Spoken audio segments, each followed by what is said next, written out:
Boa.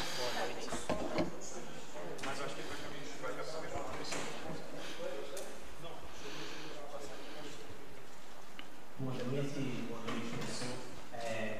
O Flamengo hoje não conseguiu construir muitas jogadas de ataque, não conseguiu sair cara a cara com o goleiro da Portuguesa e nenhuma oportunidade. O que é que você achou com mais entrosamento, né? Você colocou os meninos que vinham atuando mais juntos, né? Tirou os reforços da equipe principal. O que é que faltou para o Flamengo criar? Porque a marcação da Portuguesa nem foi tão forte. O que é que faltou para o Flamengo criar? Eu senti uma distância muito grande dos jogadores, não estavam se aproximando dos jogadores mais técnicos. Além disso, faltou mais alguma coisa para o Flamengo criar uma grande oportunidade, sair daqui com a vitória, 26 mil pessoas aqui para ver a equipe do Flamengo e boa parte saiu chateada. Boa noite. Eu acho que a gente, numa situação dessa, a gente não vê mérito do outro lado. E tem muito mérito do outro lado no time da Portuguesa. É um time muito experiente, um time com muito mais idade do que o nosso. A gente vem numa batida muito forte com relação a viagem, descanso e jogos. A grande parte desse time estava na Copa São Paulo e acabou saindo no final da primeira fase, e de lá para cá a gente teve 15 dias juntos. Então acredito que o entrosamento que a gente tem para um jogo de sub-20 ele é totalmente diferente para um jogo de profissional.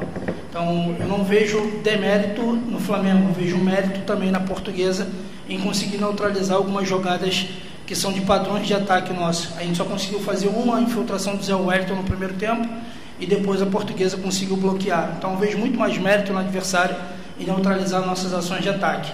As combinações acabaram não acontecendo por N motivos. Então a gente tem a possibilidade de ter 4 atletas do profissional que fizeram uma sessão de treino com a gente. O Matheus, por exemplo, lateral, Mateuzinho, fez uma sessão só, propriamente dita, e veio para o jogo. Mas a gente tem alguns comportamentos que são do clube. Então, quando a gente coloca um jogador do profissional, a gente acredita também que ele esteja dentro desses comportamentos. A gente fica triste porque não é o resultado que a gente queria. A gente está se cobrando muito por causa disso. A gente não queria decepcionar a torcida, mas o futebol tem disso também. Então eu vejo muito mérito do outro lado e não demérito da equipe de sub-20 no Flamengo. Boa noite, professor. Aqui, ó. Tiago César, Transportes.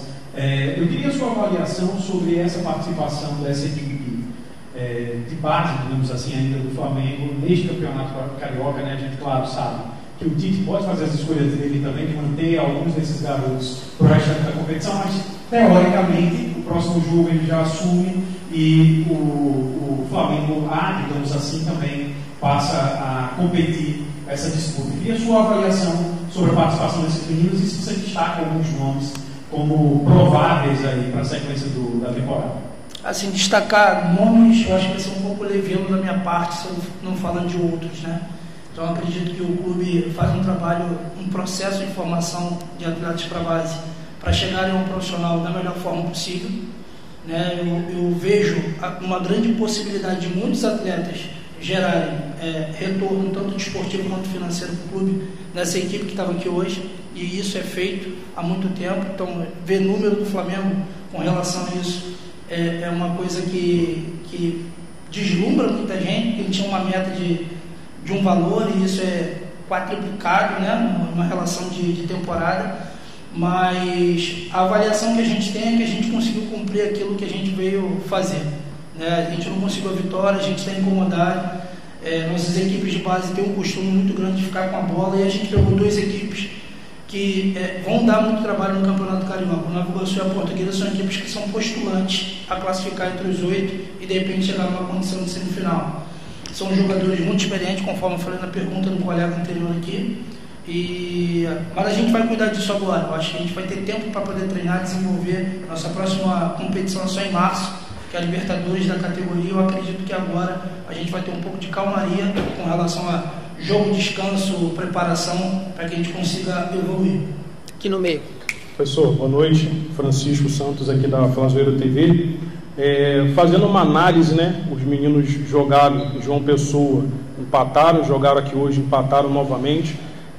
Como é que para eles que estão buscando alcançar ali um time profissional, ser um profissional, na cabeça deles já entrar em um campeonato carioca, como o senhor falou, são 2 equipes fortes, é um campeonato disputado.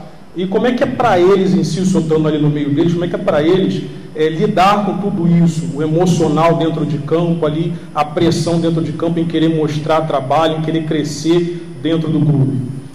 Cara, eu vejo os meninos do Flamengo muito preparados para isso desde pequeno, né? Eles são colocados à prova o tempo todo, né? O nível competitivo no Rio de Janeiro para a categoria de base é bem aguçado, então eles são mergulhados. Diego, o Verton tem 10 anos de clube, então acredito que não vai ser a condição de ter 20, 30 mil pessoas que vai incomodar. Vai incomodar sim, é o adversário gerar a dificuldade que gera. E assim, eles lidaram muito bem com isso.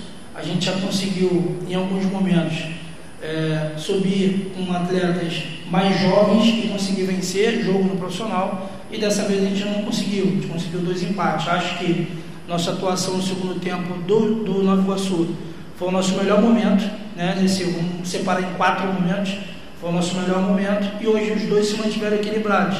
A gente não teve chance de criação, mas a Portuguesa também não. A Portuguesa só finalizou uma bola de fora no primeiro tempo, parecido com a bola do Zé Wellington. Então, acho que o resultado do jogo em si é justo pelo que as equipes produziram, entendeu? Então, a cabeça dos meninos é muito boa para isso. Eles vão passar por esse processo agora. Alguns estão se despedindo da categoria, né? Caso do Diego, do Verto, do Everton, do Noga, do Santiago. São meninos que não vão ter mais compromisso com a gente na base, e que eles sigam a carreira deles da melhor forma possível. Mário Jorge, J-News, canal Flamengo. Bom, no primeiro tempo eu percebi, não sei se você concorda comigo, o Flamengo um pouco descompactado, no meu campo principalmente. Você tenta corrigir no segundo tempo. Você acha que essa correção ela não surtiu efeito devido ao peso da competição, Campeonato Carioca, devido a ser a garotada do Flamengo? Cara, vou te falar que eu não concordo contigo que está descompactado, não. Pelo contrário, eu acho que a gente só não conseguiu fazer a pressão no bloco alto, a gente não conseguiu, nos primeiros momentos, incomodar a equipe da Portuguesa. Eles estavam quebrando nossa pressão muito fácil. E depois disso a gente tinha uma ideia de compactar com 9 jogadores dentro do segundo setor, e isso aconteceu. A Portuguesa dividiu a posse de bola com a gente, né? Eu acho que eles ficaram no primeiro tempo um pouco mais com a bola, e no segundo a gente ficou um pouco mais. A gente conseguiu incomodar um pouco mais, principalmente dentro do primeiro setor. Enfim, não concordo com a parte da compactação, mas acredito que tudo aquilo que a gente programou para o jogo, aquilo que a gente treinou, eles tentaram fazer. A execução não foi perfeita, mas eles tentaram. Ok, obrigado, boa noite. Obrigado, pessoal, boa noite.